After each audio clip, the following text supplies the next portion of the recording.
Okay. Cool, cool. Well, yeah, thanks for doing this. It's always fun. You never know who you're gonna meet. So, what are your names? My name is Marissa. And yours? I'm Bree. Nice. So you guys live in Philly? Yep, I live in Westville. Oh, cool. What is that like? I don't think I know too much about. Wait, West Philly, so that's this way. Okay. I'm like trying to remember. Where you taking us to? Yeah. It's Westville. This is on Okay. West the best. That's all I can say. Wait, so teach me. So what's the difference between like West Philly and East Philly? Is there like totally different? There is no. No. That's how much I know about Philly. Taught me something. So I was like, So just like, are you from Jersey? Yeah. I grew up. So just like y'all have different areas, Camden. Yeah. I don't So, know. so what's like the most similar to like West Philly? Would you say? I'm not from here, and I'm only here, and I'm usually just in one part when I'm over here, so Oh. I can't really compare the two. Oh, okay. It's not the same. It's just a town, and Philly is a city. Yeah, it true. always reminds me of like Linden Wall. Like, Oh, you know okay, what I okay. Yeah, that's cool. That's cool. Yeah, I grew up in Cherry Hill, so that's like pretty, I guess, suburbsy. I guess you would Yeah, say. yes. If it's Cherry Hill, yes. You know it is. Yeah. Oh, someone said, "Where are you going to?" Oh, we're going to West Philly. Woo! Wait, that's Will Smith, right? West Philly, born and raised. Yes, sir. I feel like that's everyone knows that line. I'm like, if you're from Philly, at least you know that. Yeah. You ever watch TV? I think everyone in like the U.S. knows that face. Right. Especially if you know who Will Smith is. Yeah. You know who he is and The- where he's from. Oh, did you ever read his biography? That was a good one. It is good. I didn't finish it. My little brother read it. He Yeah, said it was he- really good. I just seen I read like parts and pieces, but I want to read It's that. pretty deep actually. Yeah, Yeah. he really goes into a lot. Yeah. People talked about the whole Jada and Chris Rock smack. Oh yeah. Well, I Yeah. think his book was written I think it was already written and stuff prior. Yeah. It was before that But happened. he did so talk the about next one. like some of his things, like some of the stuff like in his relationships and stuff. Yeah. A lot. He talked about he did like ayahuasca and stuff like that, Mm-hmm. which is like pretty crazy. Yeah, that is wild. I don't think I need to put that to him some type of out of our range. Yeah. So I know Kevin Hart is like pretty like he's a Philadelphian, right? Yeah. I like Philly. Did you watch Oh the yeah. Tom Brady? Yo, that was hilarious. The Tom Brady roast. Yeah. Kevin Hart, he was like, "Fuck you, Tom." Oh yeah. Oh, that was a good impression. Thank you. Yeah, I was like, he's like, "Fuck you, Tom." Like I can't even do it because it was like so nasally, like how you did it. But See, the nasal helps every now and then, okay? All the times y'all try to make fun of me and how I sounded sometimes. oh man. Look, Kevin Hart impression came out perfect. Wait, did okay? they really make fun of you? Or? Back in the day, we weren't all about bullies. That's Okay? true. That's like growing before up. you even hit, your adolescence, before you hit the puberty, like, you sound like a girl. Wait till my balls drop. I'll be okay. That's something like Kevin Hart would say. Yes, it's just. So, so what are you doing in Jersey then? I live in Jersey. Oh, I you do? reside from Jersey. Oh, You picked okay. us up is from where I am at. So you're friends? This is my girlfriend. Aw, that's cool. How'd you meet? Online dating like everybody else. Like girlfriend as in like you're exclusive, right? Yes. Oh, okay, cool. Nice. Cause how some people say like girl, like Yeah. I'm like, that's my friend, that's my bitch. yeah. Aw. Online, okay. Is there like what's the platform that people use? Like I'm the only person ever that has probably never used any of the like the apps or anything like that. Okay. So how So it's do you like- meet? Well, we've been like me and my wife have been together for 12 years. So yeah. So we've been. So I think that was when the apps are starting to start, but Tinder and all them. yeah. But so what app did you use to find each other? It's called her. Oh, that makes sense. Literally, it's her. Oh, so there's an app that is okay. I didn't know that. Right. It's hers, and only she So, can only be on This there. might be a weird question because I know Grindr's more known for like Yeah, sex man. culture, Mhm. right? But like, would you say? because I guess when I think of Grindr, I don't think of actually for dating, right? I think more for like the physical. Yeah. Okay. So would you say that's the same, or is it not really like that with that app specifically? I mean, I've used it myself for multiple times, like in my dating experience. But Yeah. I use it for literally dating experience. A lot of people will come in there and not talk to you at all. Like we matched, but if you don't say nothing, I don't say nothing. What is it like when you tell people like?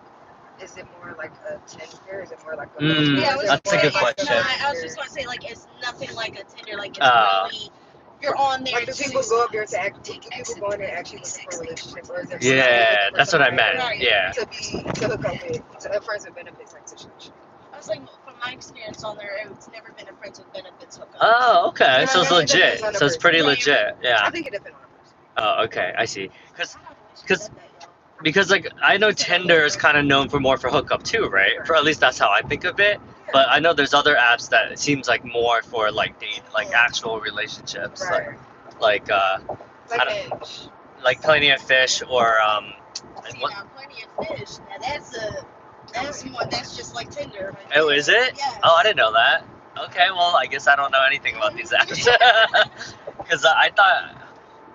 Well, I guess it depends, right? Like I heard Coffee Meets Bagels, like definitely more more for dating. Okay, like serious. Yeah, more serious. Like a lot of my friends got married from folks they met on Coffee Meets Bagel, but that one seems like there's like a lot of Asian people in that one. So yeah, so I don't know. I guess I'm over here like, ooh.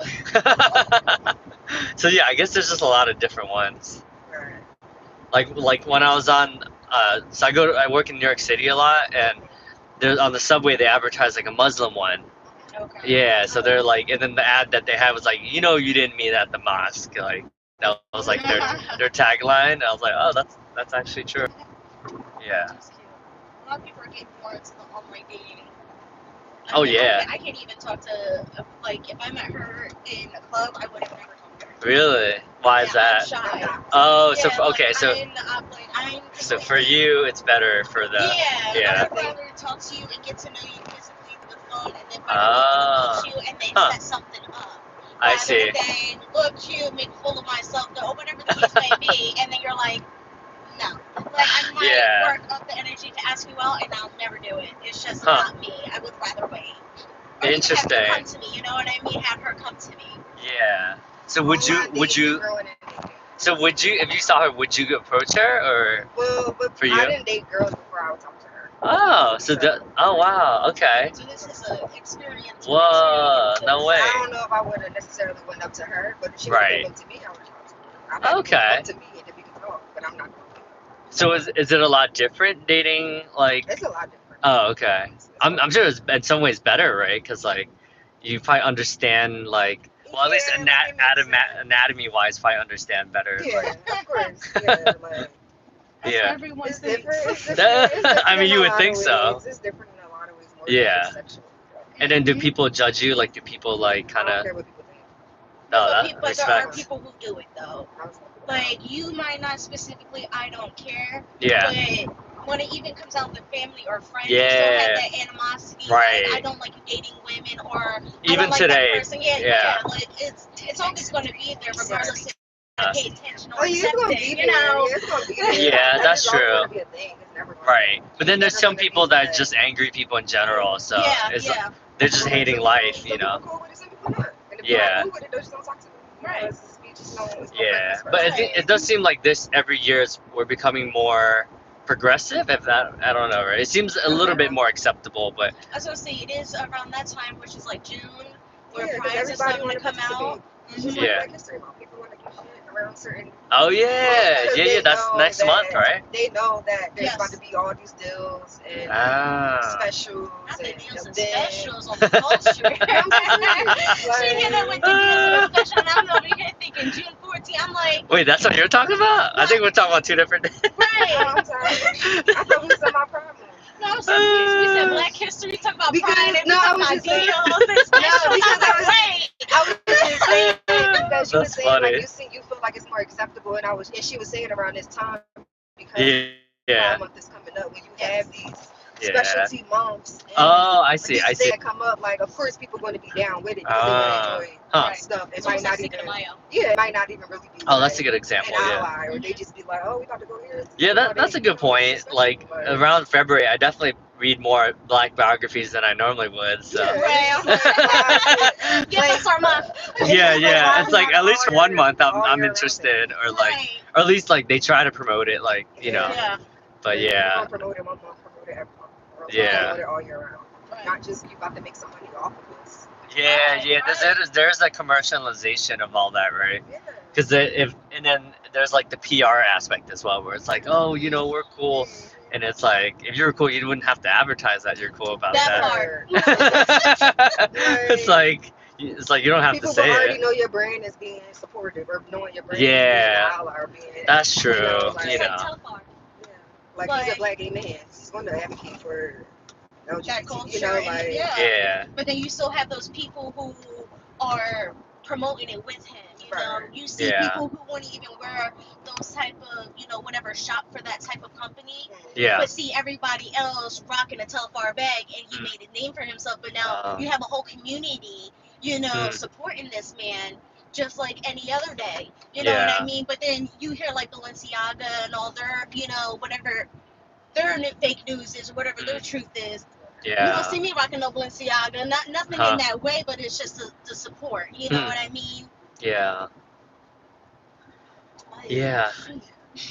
So this is a weird question, but is the black and brown community still is it still kind of taboo, or is it more acceptable now in like the colored community, or I guess with being people like gay.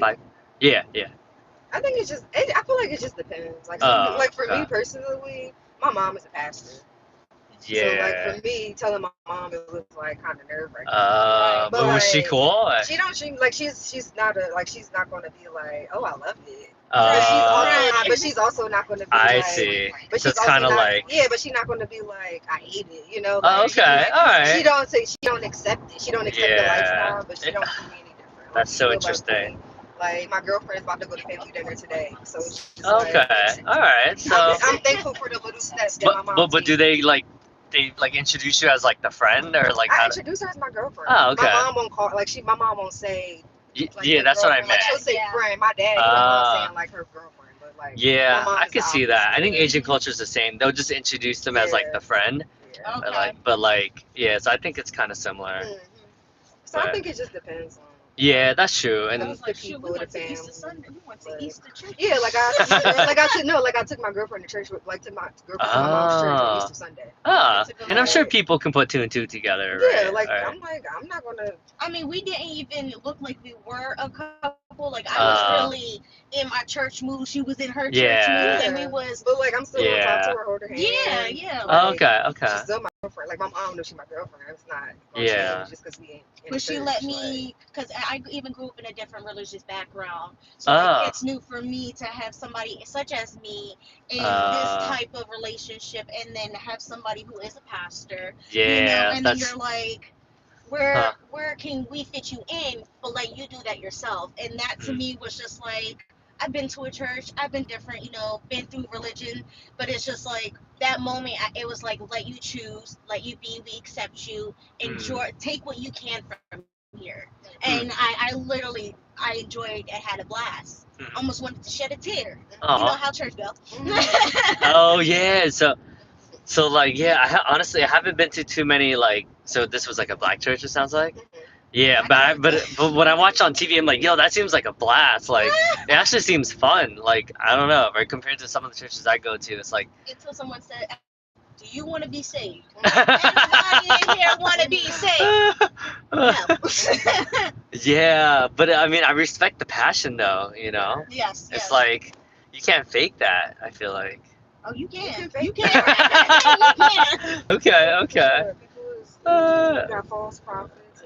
Oh, okay. That part. Wait, so what did you grow up? What religious background did you grow up in? Me? Then? Yeah. Jehovah's Witness. Oh. So understand, me being gay, me understanding completely, I should know better. Yeah. But in my eyes, it's because I how close I am with my father, my God. You can't tell me what I feel different than what I have known. You know what I mean? You could put hetero down my throat, but if I'm not trying to swallow it, then it's not for me. Like, me and him have our own understanding, therefore I have my own, you know what I mean? You can't tell me how to live. Me and him, he already know my story. He written it for me. I'm just trying to walk it. So it sounds like, I don't know too much about, but I know some friends who are Jehovah's Witnesses. So that it seems even more conservative. Yes. It's like very okay. Yes, just like it was Cinco de Mayo. Yeah. Cinco de Mayo. Yeah. We went to a Cinco de Mayo festival, I believe, and where was that at? House? Yeah, you mean went to the Rant House? Okay. Oh, we went to the Rant House Road Festival. There you go. That's what it was. And there were, a sister and a brother out there giving out the pamphlets and whatever. Oh, yeah. And I normally accept them. Okay. Now, I have half my family are Jehovah's Witnesses. Like, when I say my grandmother is a diehard Jehovah's Witness. Yeah. Okay? So, when I say I have nearly every Bible, every Watch Tarot, that type thing, I do, just don't study it. Now, because it's the same knowledge being repeated. Nothing's changing. It's stuck in stone. Yeah. So, imagine me going up to go to a sister or a brother, Jehovah's Witness, and I'm holding my girlfriend's hand. Yeah. And she literally, the sister looked at me and was like, which like, yeah. For me, how I see that is like, I feel like I don't care what religion you are. Like, if you are Jehovah's Witness, even if you're a Muslim and you're giving out a pamphlet and you may not agree with somebody's what they show, I feel like you shouldn't give them a look. Like, how you're supposed to be saying that you are, a child of God. Yeah. It's almost like ironic. Like giving us a side eye because you see us because you're judging them. Yeah. And it's just like, I don't like that. Like, okay, I understand that's not acceptable. It's not accepted in your religion. It's not in mine either. My mom ain't approving that. Right? Yeah. But at the end of the day, like, she's not gonna look at my girlfriend differently or like not accept her or not tell her not to come to church just because like, no, like, come as you are. Like, we're gonna love you how you are. Open arms. Yeah. Like, it should just be the same. Like, the Jehovah's Witnesses, I'm gonna let you know that, FYI, they will not do that. Okay? I know. Yeah. They will not do that. They will like.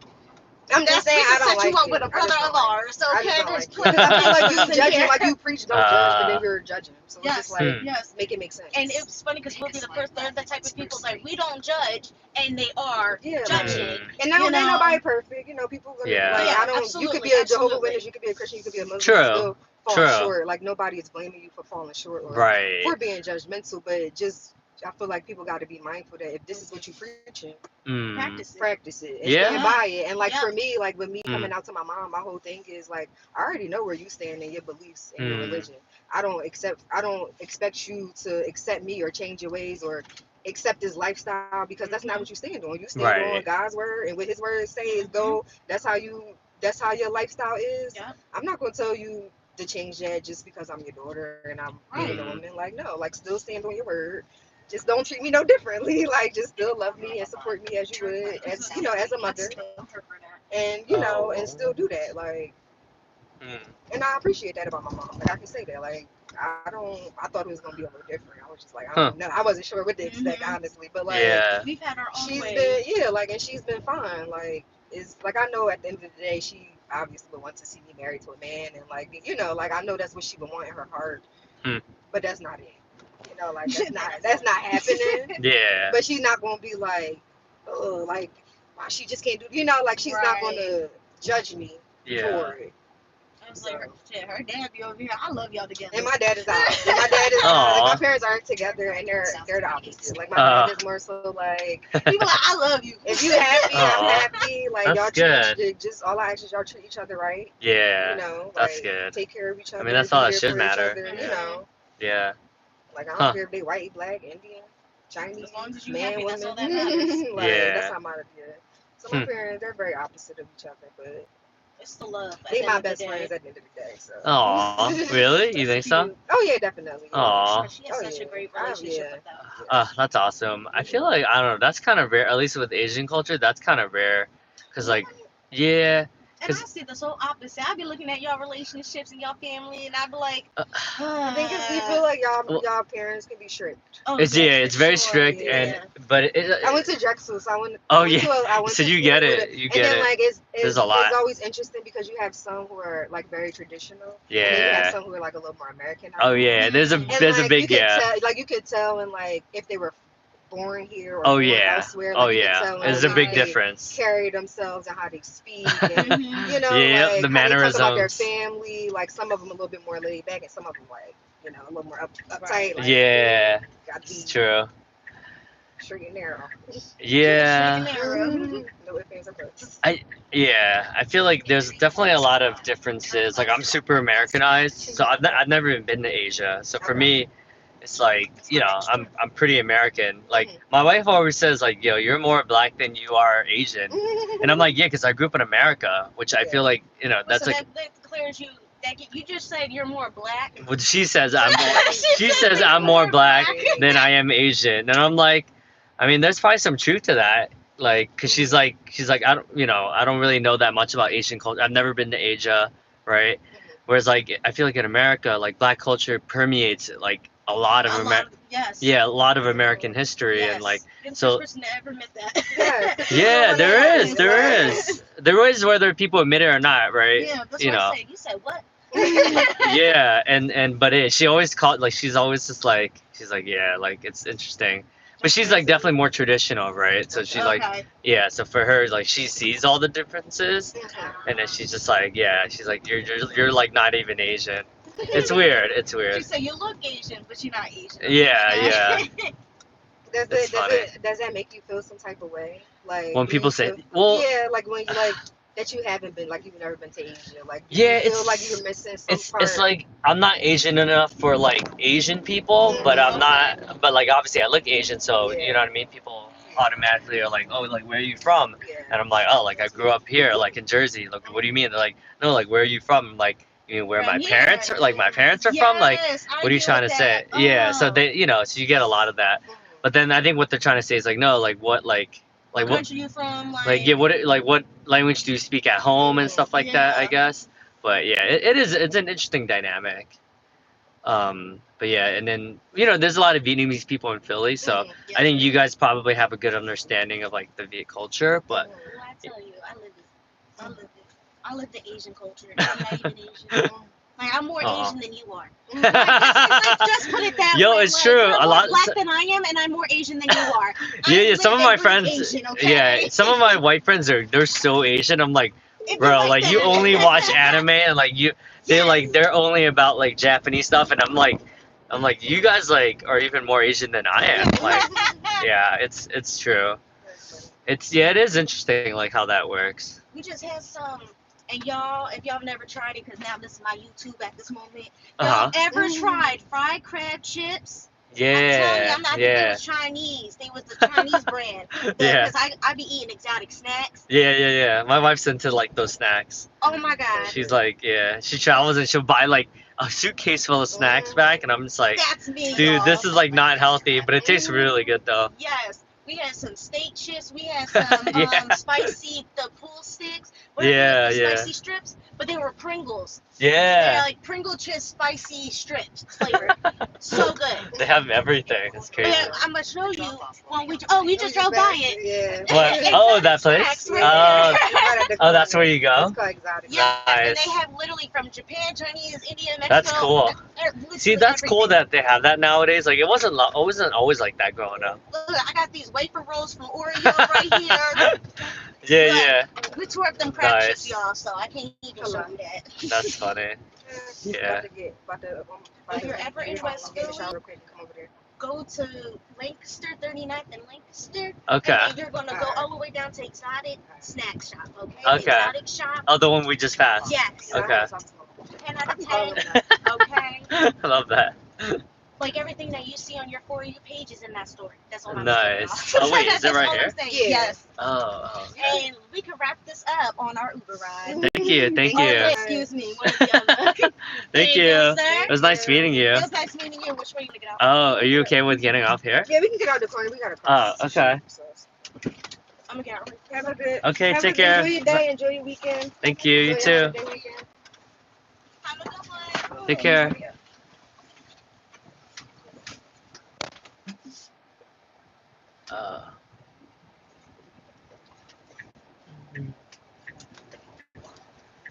Oh, they were nice. So cool. That was fun. Fun ride.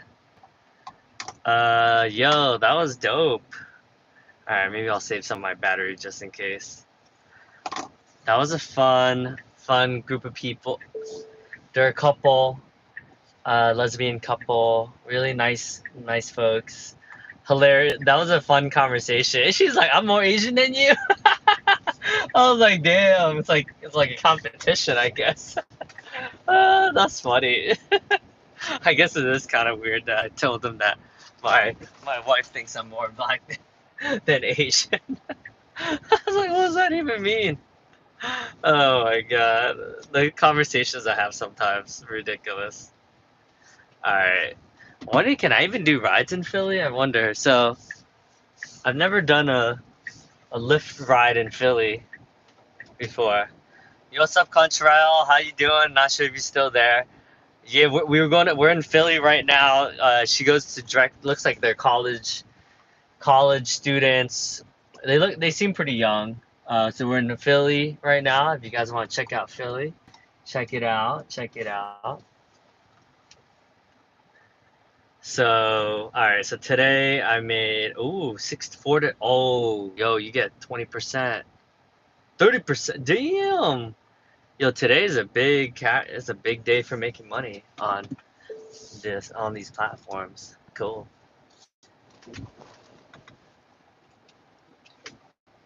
All right, you guys get to explore Philly with me a little bit. Let's check it out. Philly, good times, man. I think Philly's a very underrated city. I think Philly's great, yo. People be hating on Philly, but I love Philly. You get real people that have gone through some stuff. Really amazing food scene here, a lot of diversity. Just good times all around in Philly. So I'm always digging Philly. I'm always promoting Philly. Being a Eagles fan, a Sixers fan, all that good stuff. All right, so let's see. So I got 77. So I made 70. Okay, yeah, $77.50. Oh, that's not bad, dude. In 2 hours and 12 minutes. Hey, not bad at all.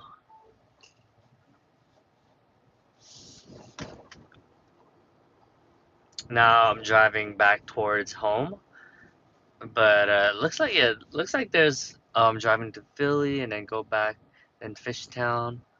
Okay, so it's taking me like a lot of the PA route. So I was listening to Alex Hormozy earlier. Let's see if that's a good use of. Yeah, why not? Why not? Alex Hormozy teaching me all this good stuff. Let's see. I was using the other history. Okay.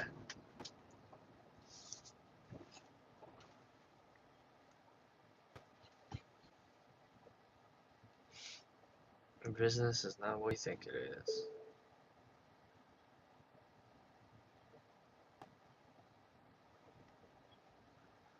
Whoa, a lot of rides.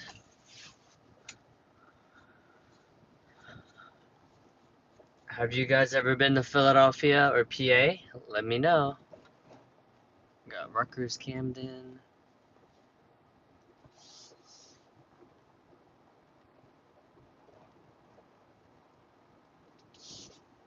Very peaceful. A lot of people running. Okay.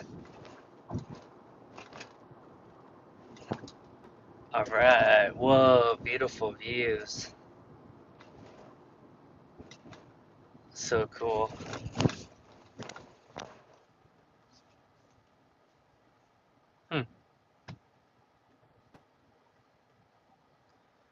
Oh, Mark called me. No way.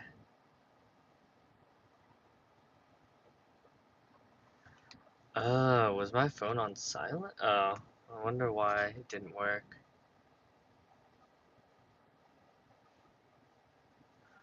Alright.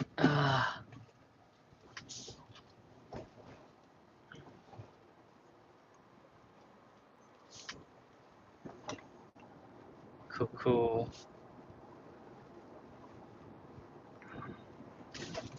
Oh, shit. Oh, man. Poor network connection. Oh.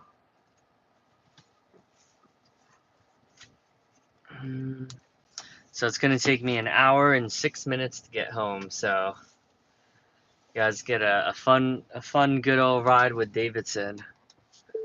Let's see.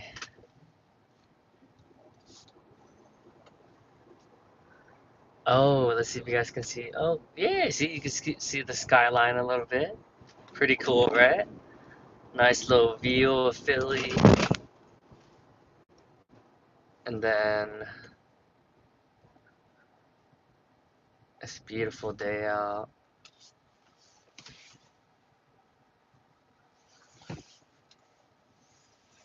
Beautiful. Yay! You unlocked, accept your next ride to get it. Bonus zone. Hey! Whoa, there's a bonus zone? That's so cool. Alright, I'll take it. Huh. Wonder how this stuff works. I haven't, this is my first time picking. Let's see if it works in Philly. Or if it doesn't. You get extra money for being in this area, seems like. Because it's so busy. $250 extra.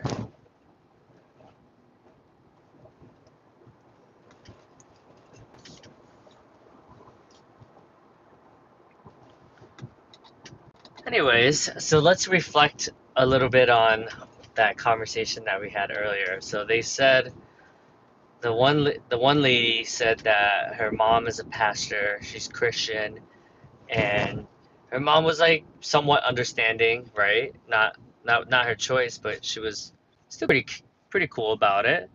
That was nice. And then the other lady said that she grew up as a Jehovah Witness, so yeah, that must be pretty intense. What I know about Jehovah Witness is it's pretty yeah, pretty intense. Definitely very challenging from what I hear.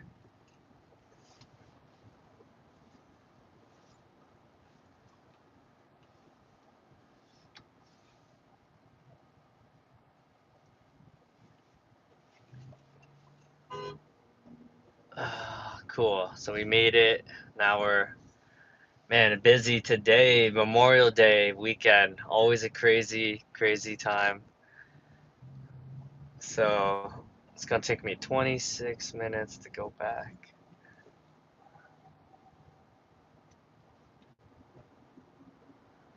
Huh. I'm underneath the bridge. The lift is going off like crazy. There's all this like bonus dollars and stuff, but I don't know. Maybe it's because I have a New Jersey license plate. It won't let me pick up people from Philly, it seems like. But that might be a good thing because there's a lot of traffic right now. So it probably would be a very stressful drive just because of all the stop and go. And, okay, so it's telling me, alright, so let's do this. Exit. Cool, we made it one piece. Yay, good. So what was I doing earlier? Let's see if this, oh, it's connected? I wonder why it's connected. Alright. Disconnect. Huh. I wonder if this works. Alright, I just disconnected from my, let's see if these things still work. So I'm gonna test my hypothesis and then go on my YouTube channel and then see if I can see my view channel, see if I can hear myself or not. I'm gonna test my hypothesis. Oh, it works. Go on my YouTube channel and then see if I can see my view channel. Oh, cool! It works. Hear myself or not. Yay! Cool. It works. Amazing. All right. So now I can listen to Alex Hermosi. Let's see if this works. Alex Hermosi, episodes for you. If you want to go fast, go alone. If you want to go far, go together. And so I think that if the narrative changes and the mentors realize that the mentees are supposed to beat them, and that if they beat them, it's a sign that the mentor was a success, not a failure. Snap. Love that. That's the mark of the good mentor, is that all the people they teach I love that. So that means I'm a great mentor, because a lot of my mentees are killing it. But I'm doing pretty well too. So I guess I'm a good mentor. So I'm doing it for the rest of us. We share and enjoy. I see this thing that happens all the time, and in different lenses, people approach them differently. So like when you're a kid and you learn arithmetic, first you learn your numbers, and then you learn how to add, and then you level up and you learn how to multiply, and then you level up from there and you learn how to do algebra. When you get to algebra, you don't think, man, my arithmetic teacher fucking idiot. I can't believe they didn't teach me this stuff. It's like, dude. Oh, I did watch this already. And you had to have the arithmetic in order to get to the multiplication. It's not Alright, so let's see if they got any other cool episodes. That was the sequence. And so when you have a first teacher that teaches you the basics and you have a more advanced teacher later, it doesn't mean you should shit on your first teacher. It's like that person got you ready to receive the next thing. And I think that when I was earlier on in my career, I definitely did the other right. You know what I mean? I was just like, this guy didn't know anything. This guy was the guy. Rather than seeing it like you would see any other thing that you'd have in school, right? And so that was the first point. Ooh, a lot of crazy traffic here, man. I'm so glad I'm getting out of Philly right now. I've had the opportunity, the gift of being able to mentor, whatever you want to say, provide advice, counsel, and share my experiences. And a lot of people consume these things. And a lot of people hold me in regard, and most people who are winners are competitive. It's just like who you are, right? What's this? So hey guys, are you frustrated with every time or your money back? This is the Open Show.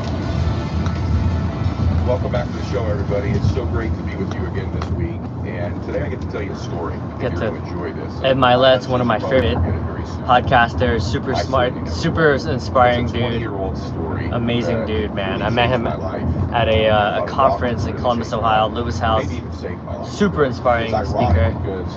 Inspired me to become a public speaking person as well. Episode with my current two doctors, who I do credit with saving my life, and about my heart, the fact that I've got some arterial sclerosis, and that they sort of intervened and helped me make a decision that I need to just downshift and slow down a little bit. So, for example, like a lot of the podcasts I'm doing are now from home in the studio here. I've cut my speaking schedule down by about 50-60%. My one-on-one coaching is reduced very small, doing one-on-one coaching now, doing some one-on-one, not a lot. I'm not doing any social media stuff for a while, just all the grind in the day-to-day social, traveling and my speaking, my businesses, the coaching, all that. I had to downshift and focus on my health. Okay. And I actually had to do that twice, because I had no focus on my health like many young people. So this story is a little bit about health, but it's more about how to change things, how to get leverage, how to go from being one way to being another. And I think this story is very illustrative of how exactly you do that, and how one person can change your life if they understand how to persuade and influence. So I'll take you back about 20 years ago, and I'll get most of the details right. It is 20 years old, but the important things are like burned into my memory. What a good storyteller. So I had an uncle that had passed away of a heart attack very young. And so when that happened, I just started to, I had this premonition, like, I should just go check on my own heart, my own health. So at the time, there were these new scans that had just come out where they'd inject this dye in you, and they could look into your arteries and see different plaque accumulation in your arteries. And so they were hard to get into in those days. So anyway, I went in and I scheduled the scan. And the day I did the scan, it was really interesting. I had no focus on my health. I'm 33 years old, I think, at the time. And I never forget this. You go in and you do the scan, they've injected dye in you, and it takes a little bit. And then when you're done, back in those days, it would say, you can come back in a couple hours and the doctor will give you your results. And so I'll never forget, I went to lunch in between those 2 hours. Super unhealthy lunch. I ate this big old burrito for lunch. Like, just a dude who was not focused at all on his health. And so I remember I ate the burrito, and then I had to wait in the car, and then I came back in. Gonna visit my beautiful wife later. You know, there's a difference. Would you agree? Hopefully, I'll get to see her like soon. A great doctor. Heading back to Jersey. You know, a great dentist who they treat your pain the right way, and they're gentle, the job done, and a so-so one. Big difference between a great father, a great mother, and a pretty good one, right? A really great athlete in some professional sports, and some of the good ones. There's a big gap between good and great in life, and that gap matters. And thank God that day I ran into a great doctor who understood persuasion and influence, which is really what we're going to talk about today. How do you persuade and influence yourself to create change? A little bit sunny today. So I call this Bella's wedding day story. So Bella's I'll take you all the way back. At that time, my son, Max, I believe, was about 2 years old, year and a half, 2 years old, and Bella was about 6 months old, my daughter. And it's important that you understand their ages to give you context of the story. So anyway, I come back in, and I'm in the waiting room, and there's 2 people in the waiting room, and I'll never forget the doctor walked in the waiting room, and he immediately started to play me, but I didn't know he was playing. He pretended not to know who I was. So I remember having these glasses on, and he had this chart, and he's looking at the chart, and he goes, "I'm looking for an Edward Milet," and I go, I'm Ed Milet, that's me. And he looks at me. Now, by the way, what I didn't know at the time is he already knew who I was because he had seen me doing the scan. Good storytelling. Already starting to get persuasion and influence and leverage on me because he knew how important it was that I make this change. You understand? He knew how important it was that I make the change. And change isn't easy. Change is an all-in job. And he understood that. And so, Edward Milet, I'm Ed Milet, and he looks at his chart and he goes, "Wow. Oh my gosh." Already my heart's like, "What?" He says, "I can't believe these arteries are in that young a body." Damn. I was like, "Oh my gosh." He goes, "Yeah, come on back." So he's already got my attention. You're in sales or something, right? He's got my attention.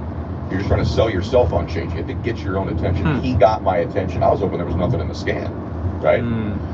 So now we're walking all the way back, and he doesn't turn around. We get all the way back, and now my heart's actually starting to race, and I'm kind of concerned. And he sits down, and I sit down, and remember, he crosses his legs. He was an older man. He said, "Now, what could he have done? What he could have done is just gone right into what was in the scan, right? Hey, here's what I've got. Here's the prescription. Here's what you need to do." Isn't that what a good doctor would do? Here, let me tell you what I see. Let me tell you what the prescription is. Thanks for coming in. He did not do that because that doesn't create change. It doesn't create change even with yourself. You go, "Look, I really know I need to do something, so I'm going to write it down, and then I'm going to get a game plan, and then I'm going to go do it. I'm going to write my goals down. I'm going to write a strategy down. I've got a battle plan, and I'm going to go do it." If you listen to the show for a while, you've heard me and my guests talk a lot about how critical it is to have your wellness goals in order, especially lately with me. So you know how powerful visualization is. When you visualize yourself 1, 10, 30 years from now, you've achieved all your goals, ask yourself this: am I healthy at that point? In your visions, of course you are. But like anything else, without a plan to get and remain healthy, you can't hit the goal. That's why I'm so thrilled to be partnering with Life Force. It's co-founded by my good friend Tony Robbins and Peter Diamandis. Life Force is a leader in proactive care. The Life Force membership includes everything you need to understand your wellness. Oh yeah. It picks nicotine toothpicks. Nicotine user. You're trying to get away from your nicotine habit. Ditch the cigarettes, ditch the vape. This car's a little bit too slow in front of me. And ZipixToothpicks.com today. Do is get leverage to create change. And so he looks at it and he says, "Young man," he says, "do you have children?" And I said, "I do." And he said, "So I assume you're married?" I said, "Yes, sir, I'm married." He says, "Well, how old are your kids?" And I think they were 2 and 6 months at the time. I said, "My son, Max, is 2. And he goes, "I bet he's the apple of your eye." I said, "Oh man, it's the greatest thing I've ever done in my life is having my kids." He says, "Yeah, me too. Mine are in their 30s now. I've got a couple grandbabies." He goes, "As good as she is thinking of having kids, wait till you have grandbabies someday." Aww. And he goes, "If you're lucky enough to be around to have them." The hell. I went, "Huh." And he goes, "So, okay, so your son's 2. Do you have another one?" I said, "Yes, my daughter is 6 months old." And what's her name? I said, "Bella." He goes, "That's wonderful." He goes, "Let me ask you a question." Now, he hasn't even got to what's in here yet. He goes, "Let me ask you a question." He goes, "You want to be there when your son graduates high school, son?" I said, "Excuse me?" He says, "I asked you if you would like to be there the day your son graduates high school." It was like in 16 years. I said, "Well, yes, sir. I want to be there, and I plan on being there." He goes, okay. He goes, your daughter, and I melt over my daughter, right? Aww. He says, So Bella, good. he says, let me ask you a question. And he says, I want you to really picture this and think about it. He goes, do you want to walk her down the aisle on her wedding day, Ed? Huh. Or would you like her to be on the arm of another man? Because you're gone. I said, excuse me? He said, I'm asking you if it's okay with you that some other man walks your daughter down the aisle on her wedding day. And I said, what? I said, wait a minute. No, of course. I said, what's in the scan? What is in that damn scan? Right? He got total leverage over me. You want to get leverage over a dad, you talk about his daughter and their wedding and not being there. Right? He says, I want you to listen to me, son.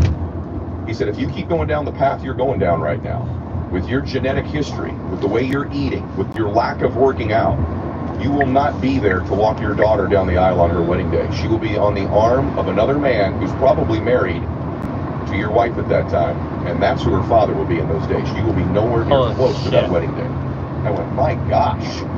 And I said, what's in the scan? And he said, here's the good news. The good news, young man, is, now that I've got your attention, is that if you do what I tell you to do, and you start eating correctly, and you get on the right medication, the right nutritional program, you start eating the right way, you start doing the things I tell you to do, I feel very confidently that someday you can be there when your son graduates high school and when your precious daughter walks down the aisle on her wedding day so she can have that first dance with you.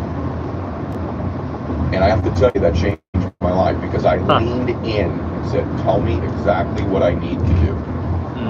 Now, he got leverage. Now, how many doctors would have done that? Not most. Most would have just said, hey, sit down, great, nice to meet you. Hey, look, you've got this artery's a little bit blocked. This one's the widowmaker. There's blockage in there as well.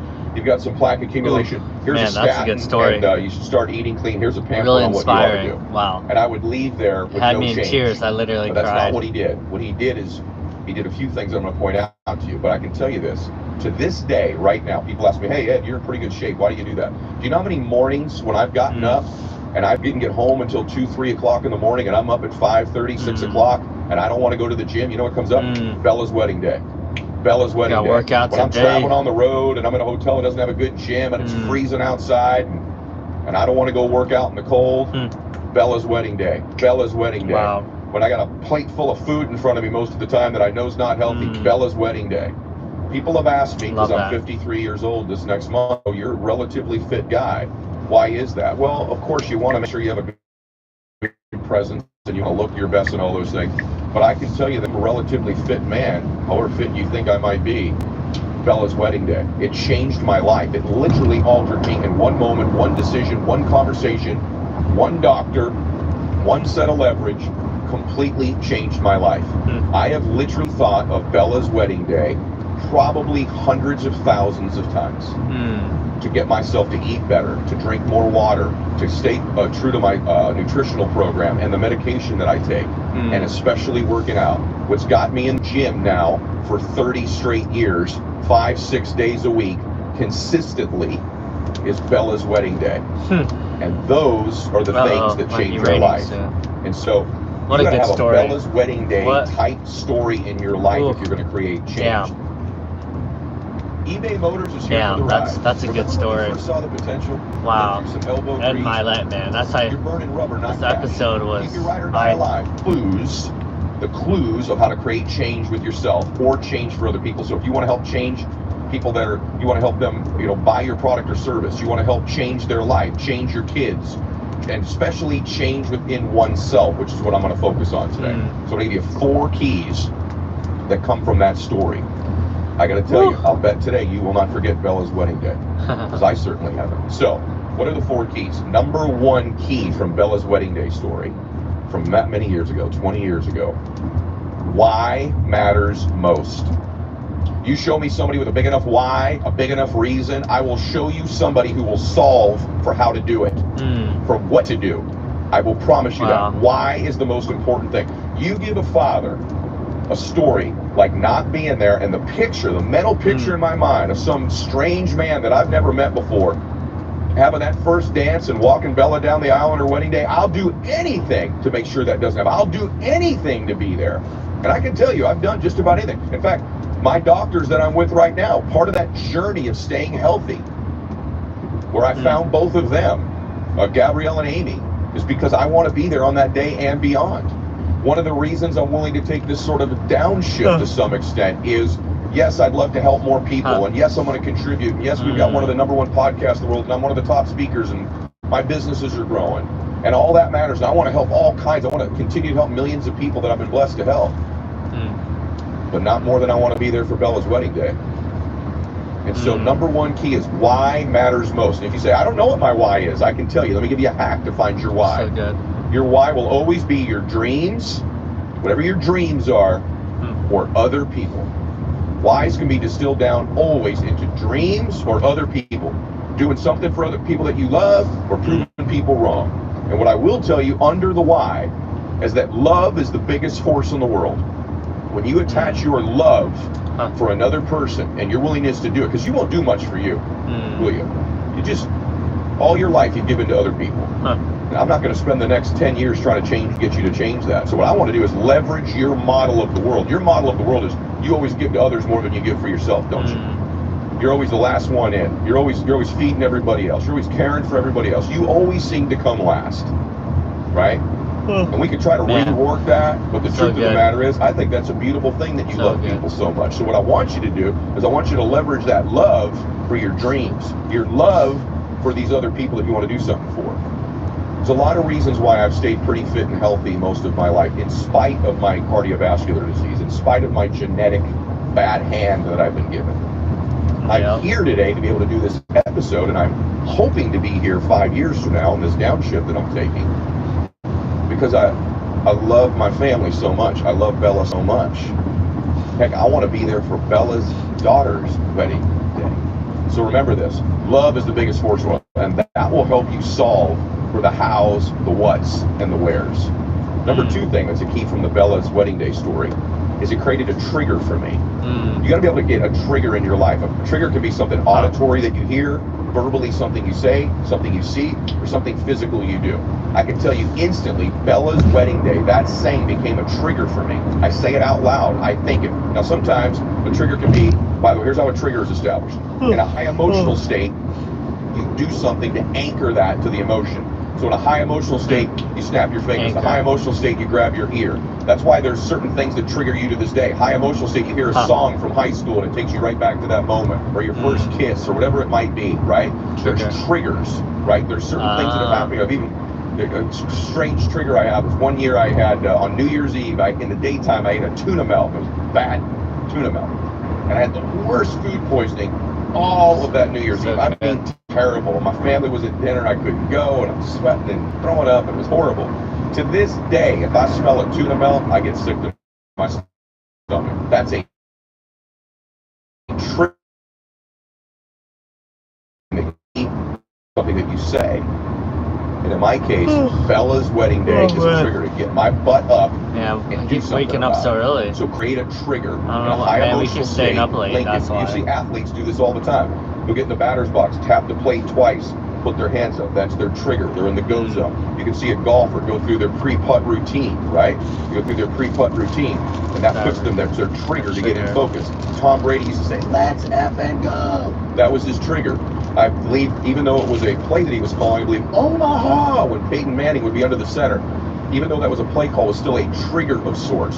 So athletes have mastered this, but people that aren't athletes haven't taken advantage of the thing they see them doing all the time. Successful people create triggers. By the way, trigger can be a sign that you see. It can be a person. Believe it or not, some people trigger us, don't they? Some words trigger us. And so if that's true in the negative, you can make that in the positive. Bella's wedding day is a trigger for this man right here. And that trigger is to go into action on nutrition, hydration, medication, fitness, mindset, assistance in help, making sure I find the best medical doctors to help myself.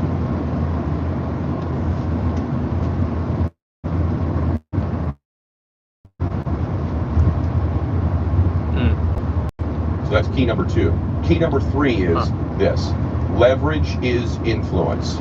You have to learn how to get leverage on yourself, or if you're going to persuade or lead people, you have to learn how to create leverage with them. Leverage is pain or pleasure, which we'll talk about next. So remember this theory. Facts tell, stories sell. Facts tell, stories sell. What that doctor did that day that was so brilliant is he told me a story, all the way starting with, I can't believe these arteries are in that young a body, all the way to the back. You going to be there for your son's high school graduation? Who's going to walk your daughter down the aisle on her wedding day? He told me a story that I linked, because he could have given me all the facts. Hey, listen, this one's 20% block, this one's 11, this one's 32, your cholesterol's this, your lipoprotein A is that. Those are just facts. That wouldn't have sold me. He told a story that he linked to the facts.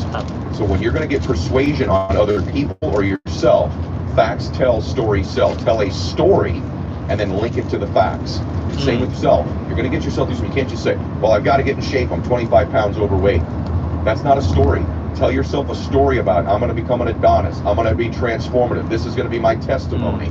You get to tell a story to yourself linked up with the facts. Leverage is influence. When you get leverage, that doctor had leverage on me. My daughter was leverage. My son was leverage. My eminent passing that he was creating in my mind was leverage. Those arteries being in that younger body, he created leverage, which made me open to change. People won't change unless there's some type of leverage that's created. And then lastly, fourth, what is leverage? How do we make decisions? When I'm trying to get leverage on myself or on someone else, leverage is, by the way, just means persuasion. And the mechanism of change all the time, every decision we make in our life is either to gain pleasure or avoid pain. I'll say it to you again. Every decision you make, everyone, is to gain pleasure or avoid pain. Once you understand that formula, you learn how to leverage gaining pleasure or leverage avoiding pain. And in my life, I've been pretty good at using both mechanisms. So, I mean, every decision you make, like I decided today to get up, brush my teeth, and brush my hair, and get dressed a certain way to be presentable on the podcast today. You could say I either did that because I want to make sure that I look good and feel good about myself to gain pleasure, or the pain of feeling like I look like crap and not looking good.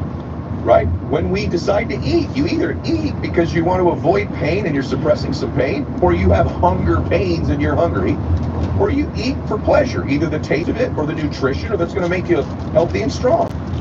Everything you do, once you understand, why do I do what I do? And you break it back down to its most basic form, its mechanism of design is to gain pleasure or avoid pain. And I've learned to use both leverages. I'll use gaining pain. Sometimes I'll use fear as my friend. If I don't do this, I might lose that. Or if I don't do this, this could happen. That's okay. It's so bright out people today. Try to always avoid pain. There's nothing wrong with leveraging pain. Pain is designed in life to get us to focus. Hey, Roadkill. There's Roadkill on the floor. Right now, my back's really painful right now. 13 minutes. That's my body telling me, pay attention to this. Pay attention charge to the this. car a little bit. So if you can learn to gain leverage on yourself more often and do it in a healthy way, I can tell you that most people I know that are successful for a long time in their life, it's pain Sunday. avoidance. Oh, wow. I keep forgetting today's Sunday. They just don't believe enough that they're going to win, that it's going to be pleasurable. But I will warn you about that. What I will warn you about is that eventually you fry yourself if you're always only leveraging pain. The smart person here will learn to leverage both pain and pleasure. And I think there become a point in your life where you transition, where you're doing things to gain pleasure and bliss more often than just to avoid pain. I'm not one of these people that believes everything you've got to do is to gain bliss. Everything you got to do is to gain happiness. I believe there's... But when you're always only avoiding pain, when your mechanism is to just worry and fear and getting leverage always just on pain, that's a dangerous way to run your life. It'll work short term. A lot of athletes, a lot of great coaches talk about leveraging the dark side or leveraging, intensity and passion or fear. And it's an unbelievably awesome thing. And most of the greatest athletes in the throes of their career leveraged pain more than they did gain pleasure. In fact, you ask the average athlete, it's incredible. I've asked a lot of them, what was more emotional for you? The pleasure of winning a Super Bowl or the pain of losing it? And I'd say about 85% say the pain of losing it was worse than the pleasure of winning it. So a lot of athletes, a lot of top performers operate out of pain. That's okay. But that's why athletes' careers aren't an entire lifetime, because you can't go your entire life leveraging pain.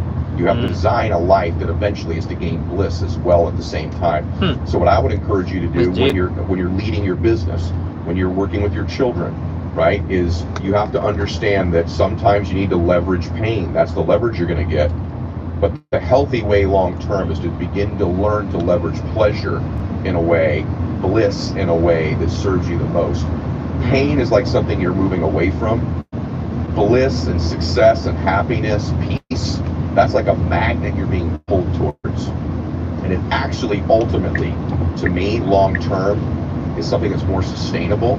And that actually is easier to do because it's got a magnetic and gravitational pull to it that's incredible. Another reason is that pain is usually you're lying to yourself about fears and worries that aren't real, that vibrates at a low frequency, whereas pleasure and bliss is speaking the truth to yourself, and that truth vibrates at the highest frequency. So without getting into the weeds on it, let me just say to you that you can leverage pain and pleasure. And once you understand that's why you make every decision, you can begin to unpack why you do the things you do and how to rework it, rewire yourself so you do the things that 10 miles serve away you, from reaching serve your goals, serve your ambitions, serve your happiness, serve your success, serve your family, serve your body. And so let's review those 4 things just one more time in order. Number 1, why matters the most. Focus on why. Get leverage with your why. Number 2, make sure that you're creating triggers. Triggers are something that can put you right into the state of performance that you need. 3rd, leverage is influence. Facts tell, stories sell. And 4th, understand why you do what you do. It's to gain pleasure or avoid pain. And once you get that, now you know how to create leverage on yourself or in any environment that you're in. So I'm excited to tell you that I'm still in the battle to be there on Bella's wedding day, because I know why I want to be there. And I've created some triggers that serve me in doing it. And I've understood the leverage I've got. Facts tell, stories sell. I've got Bella's wedding day on my mind all the time. And I know how to leverage pain, and I know how to leverage pleasure. What a good story, man. I believe this is a formula to create change in your life. And I hope that it serves you today, so that whatever it is that Thank you, Ed, my lab. that thing you want so badly, that you've sown a seed into yourself that's going to harvest someday. I appreciate a beautiful moment in your life, a beautiful time. I've given you some of the strategies and tactics in order to make that dream in your life a reality. All right, I hope today blessed you. Thank you so much for being here. Max out your life. This is the Ed Miles. Go. Sounds good. Alright, what's next? Parking lot. And I'm just gonna go in and like get some food, and I think get some beer, and go back to my apartment and just do what I do until we move out the next day. And the age of the I was gonna get out of the car. We are in the middle of a second renaissance, but only a select few people can actually see what's going on, and even less people than that are taking advantage of it. Can you see it? The creator economy is growing at an exponential rate. People don't trust traditional jobs or schooling to secure their future. People are turning to creators to educate them on the skills necessary to thrive in a fast-changing digital environment. AI, automation, and software have made business more accessible to people who want to do what they enjoy for a living. People are working less, earning more, and leveraging technology to remove themselves from the old society. People are craving human connection online from people with personalities, not glorified search engines who talk about one specialized interest. These are all connected to the fact that technology has changed the way we work, the opportunities we have for work, and what justifies valuable work. If you want to do what you enjoy for a living, you are living in the right time period because you can just see it all around you. The internet has decentralized wealth generation to the individuals who value self-education, personal responsibility, and making something of yourself by doing good work. Now, a few things have led to this. The rise of the generalist, or the rise of the value creator, or just the creator in general, because that's what generalists are nowadays, are creators who have multiple interests, who display themselves in public, and who attract attention in order to get eyes on their work so that they can actually make a living doing what they enjoy. So the first problem is that specialists compete with other specialists, and it's now more than ever. So if you don't know what that means, think of if you're playing a video game and you are very good at one type of play style or one type of character. Like in League of Legends, there's the concept of the one-trick pony, where you just choose the same character or champion over and over again because you're really good at them, but that sets you up for disadvantages because one, there can only be one person that's the best in the world at that thing. Two, hard work beats happiness. Oh, this is an interesting topic. Doing work or you feel like you're not as good at something, you have to figure out what the input-output equation is. You have to figure out, like, what's the thing that I have to do a lot of Because every skill's like this, is that there's a period where you have to do a lot of something. And if you don't know what it is, then you're not going to get better. Welcome to the game, where we talk about how to get more customers, how to make more per customer, and how to keep them longer, and the many failures and lessons we have learned along the way. Hope you enjoy and good intro. The nice thing with being useful is that in order to be useful, you have to be useful to other people. Like, no one can be useful in there. You have to be useful to other people. So there's a service element, but there's also a self-improvement element, which is to be useful to other people, you need to improve yourself. And so that's why I think being useful has been probably my day-to-day goal of what I need to do. And that's served me well. I'm not saying anyone should or should, they can do whatever they want, but for me, that's helped me. I mean, this is a Tony Robbins quote. He said, if you stay in your head, you're dead. And because it rhymes, it's true. But for real though, like when I was 19, the reason I said fuck happiness is like I realized that I was in this cycle, this loop of trying to, like, everything you analyze of like, does this make me happy? Does this pizza make me happy? Does this class make me happy? I mean, I quit pre-med because I thought biology didn't make me happy. Now I'm very glad that I did because I like business a lot more now, but like that was the reason I did it. I studied really hard and did well, but I was like, this doesn't make me happy. Like, of course it fucking doesn't make you. I think that you can win either way. I absolutely think you can win either way, but it definitely changes how long you can play. If you want the challenge, then you basically create goals to create challenges. The wealthiest people in the world see business as a game.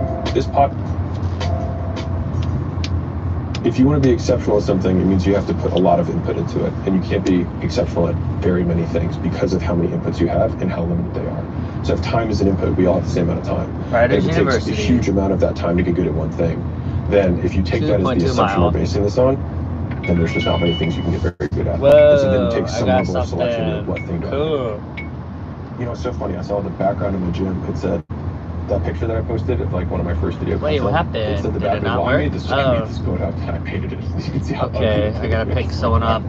It says, strength doesn't come from doing what you think you can. I guess I gotta pick up Natasha? Which I don't agree with the word strength. It should be growth. But anyways, I like the idea.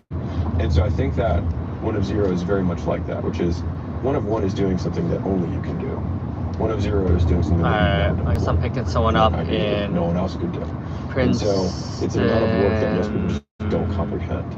And it's really hard to even describe it. Oh, Like, I'm actually going to be going to Princeton. I spent 6 hours a day for 18 months. Navigate to Princeton.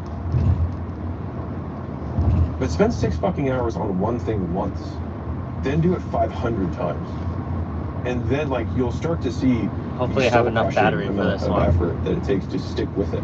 We'll see. Now, I've been able to extend how long I work on projects. Maybe I'm going to the airport. I have a feeling this is going to be airport drive. I can work a little longer the next time. Really good books are one of the hardest projects to do because you get almost 0 reinforcement. It's very punishing for most of the time until, quote, the end.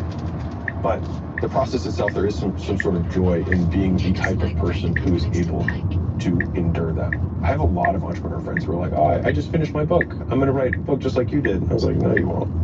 No, you won't. They're like, it worked well for him. I'll do that too. His book was so good, I'll write one too. It doesn't work that way. They've never even written anything. So they're starting at like where I was when I was 15. And I would say the same degree is probably like people who look at Mr. Beast now. They're like, oh, I'll just go make YouTube videos. Like, he started when he was 13. And he's been spending more than 6 hours a day trying to make videos since then.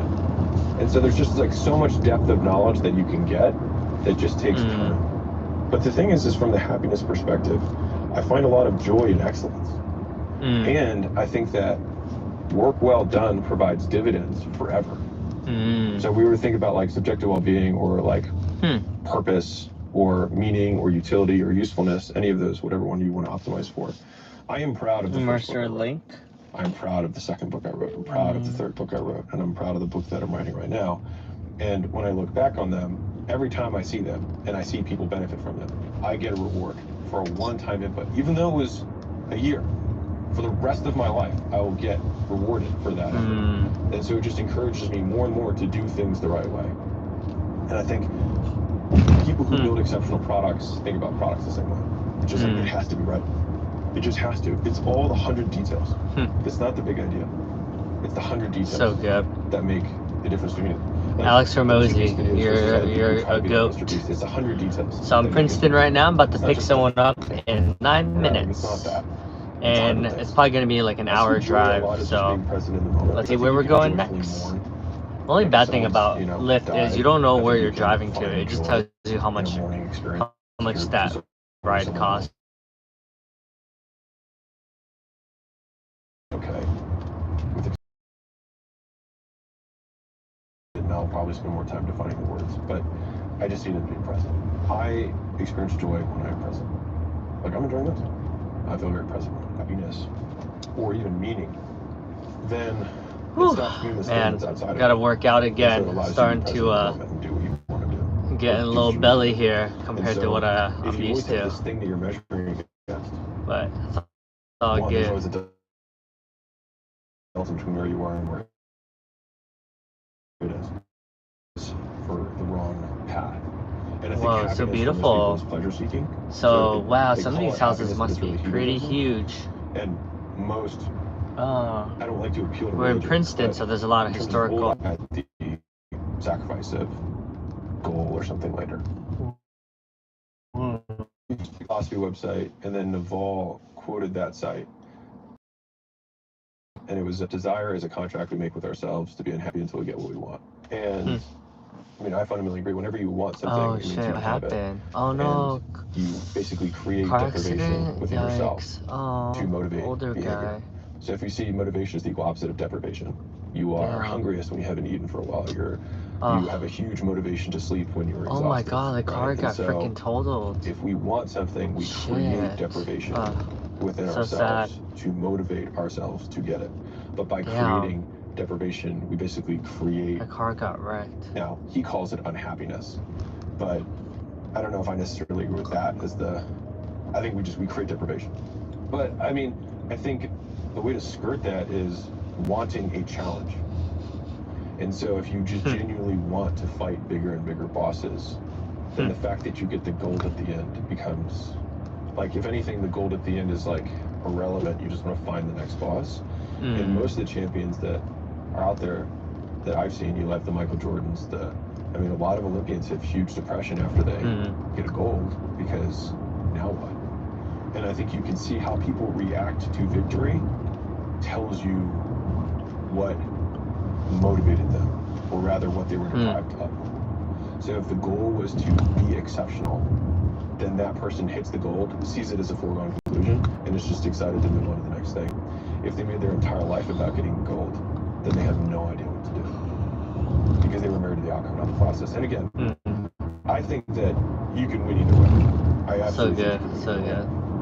But it definitely changes. Alex Hormozzi, baby. If you want the challenge, then you basically create goals to create challenges. Create goals to achieve goals. You set new goalposts just so that you can have the trial. And so, like, someone's like, what happens when you hit $1 billion? It's like, I'll make it 10. And when I have 10, I'll yeah, that's true. Like, once I become a millionaire, I'm sure I'll want to travel to more countries and experience more life. And the only way to be better is to it's good. It's fun. So it's good to travel. And nothing wrong with having goals. Do whatever you want. As long as it's not at the expense of hurting other people. It's this whole idea that we can finish. We can work so hard. But we all have things that we could work on. So sleep so well, we never sleep don't be so hard on yourself. It's not true. And people lose their lives trying to find that one meal, or that one sleep, that was nice. Or that one goal that'll satisfy them for good. You never know. Hey guys, love that you're listening to the podcast. So good. If you ever want to have the video version of this, which usually has more effects, more visuals, more graphs, drawn out stuff, sometimes it can help hit the brain centers in different ways. You can check out my YouTube channel. It's absolutely free. Go check that out if that's what you are into, and if not. Whoa. Teslas. What's going on here? So when I was selling Gym Launch, there was basically a year where I couldn't really work. Mostly because if I worked in the business, then it would look like I was a key man in the business. And I didn't know I think this is kind of close. Wow. So basically just to like subsist. I could even start new endeavors or initiatives within the company. Beautiful day. So I just had to do nothing basically. And so for me, it was the most impressive. And if you look at some of the videos in that time period, so cool. A lot of history here. Like, we're at this battlefield where there was a war again, in I'm Princeton. Not religious, but I do find it interesting that the first thing God gave Adam into the garden before he gave him away. And I find that really interesting. I don't, like, religion aside, we're built to work. And And so for me, especially, I love to work. And so if Yeah, I'm a working, lot of I'm guys love to work. And the days that I enjoy the most are the days that I work the longest. Huh. And so I just try and remove everything that stops me from I doing don't it. necessarily agree. Well, Most actually, people envision heaven like the one I do meal like that's gonna working. be so good they're never gonna eat again. They're gonna As be long as so it's meaningful elated to work, just be work singing that with I the enjoy angels. It's doing, like, yeah, but play something about, that like, I care them. about. Like, okay, got it. We sang with the angels from 9 to 10. Then I had, again, I think it's just this fallacy of work-life balance. Like, I think heaven is literally just an extrapolation of work-life balance as a concept, which is, I will just be able to do life and no work. But the first thing God fucking does in the Bible is give someone work. And so, I think so many people would be helped out if they just stopped labeling it as a bad thing and started seeing it as the way to get what they want. And then eventually to make it the thing they want. And this is like a little bit of an abstract idea, so it takes a little bit more processing power to conceptualize this, but there's goals, and then there's working to hit the goals, and then there's the idea of love the process, but there's the subscript of so that you can hit the goal. But in my opinion, it's just work. Not so 4 minutes away from picking up my work. next passenger. And it's like, well, what do you mean? It means like, let's see how working is how it works. Like working as hard as you can and Let's see learning who I'm how picking up hard you next. can work and how well you can work and how right you can make things and how well you can do them.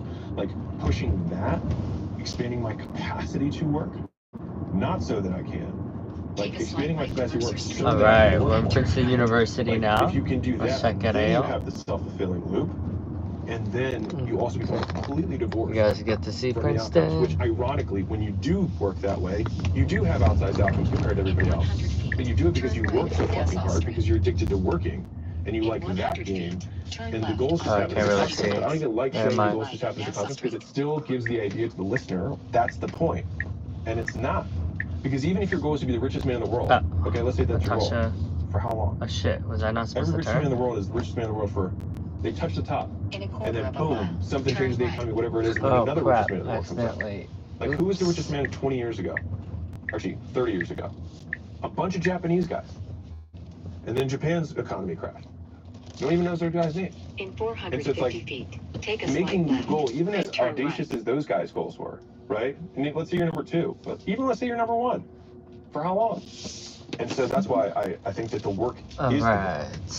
Not so that you can, just the work is the goal. And learning how hard you can work. And being proud of yourself for how much harder you worked today than you did yesterday. So you've already goals that you said would make you happy. And I might have put years ago or something like that in there. But it's just funny, like years ago you set goals that today you've hit and you said you would be happy and yet you're not. And so it's because the concept of 200 feet. setting right these goals for Nassau dreams, like the Street. ultimate Turn happiness left, Chamber Street. equation is, if I get X, I'll be happy, right? Like we all know. Because that's the guarantee of it not happening. Because it automatically, the entirety of your existence is outside of yourself, and then the moment you hit In it, 150 then feet, what? turn You set left another one on that's Chamber outside Street. yourself, right?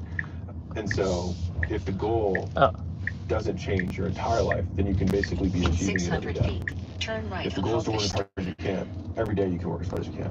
Hellfish. The goal is the state of being that you have when you work exceptionally hard, when you do hard work worth doing. And you know if you left some in the tank. And I think this is Jesse Itzler says this, but I really love it. There's a handful of like sayings that I've gotten from other entrepreneurs that I really love. I'll give you 3 right now. I'm side questing, but just deal with it. One is Michael Dell says, play nice but win. I just love that. In 700 feet. The second one is manufacturer has hundreds of Street. and you're up in flip up 30 to nothing, and it's halftime. Society says put in your backups, put in your third strings, like take it easy right and play. And he's like, no, fuck that. 100 to 0, step in the throat and fucking kill everyone. And I like that from a perspective of like, don't let off the gas. Just because they lost doesn't mean that you now have to dilute yourself to lower yourself to their standard. And so it's like, yeah, that's good stuff. So what if it takes this much to win? Well, a lot of people in Princeton today. I want to be here. Because if you then change how you play because everybody else isn't as good, you lower yourself. You don't raise them up. That's society trying to make it appear as though people are better than they are. And I'm a big fan of like, they should know they lost 100 to 0. They should know how much room they have to improve. And also to the same degree, I should know how much further ahead I am. I'm going to keep playing the way I play. If we happen to finish at 100-0, we happen to finish at 100-0. But I'm not going to let off. Turn Because that's left who I am. on Spring And Street. the third one was Then around Jesse the Itzler pickup. has this thing where he has with his kids, which I really like, was after they do a marathon, because he's really big in endurance sports, Arrive at the and so his pickup. kids are too. And so whenever they finish, Oh, nice. a lot I of just them got come here. up a 0. Which I, Natasha.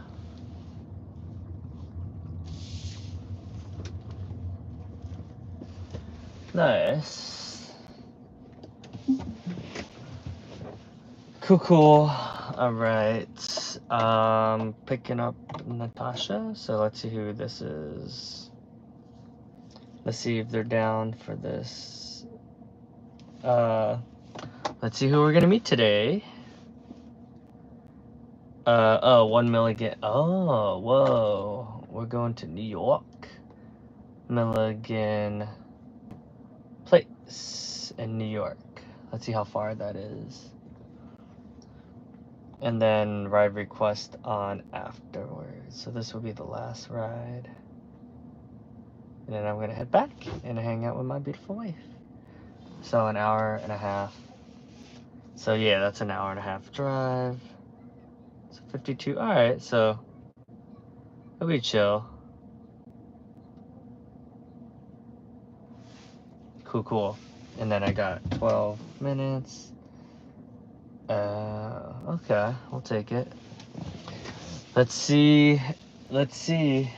Check it out. Oh man, it's a little chilly right now. Wonder if I can like pee real quick. If there's any bathrooms here. Let's see. Oh man.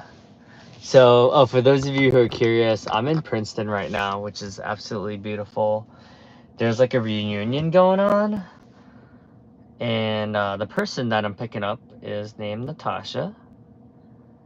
And yeah, we're going to Milligan.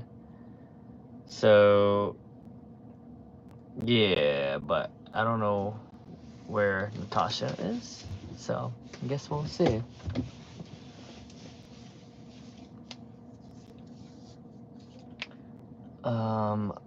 Man, I'm tempted to like run to the restroom.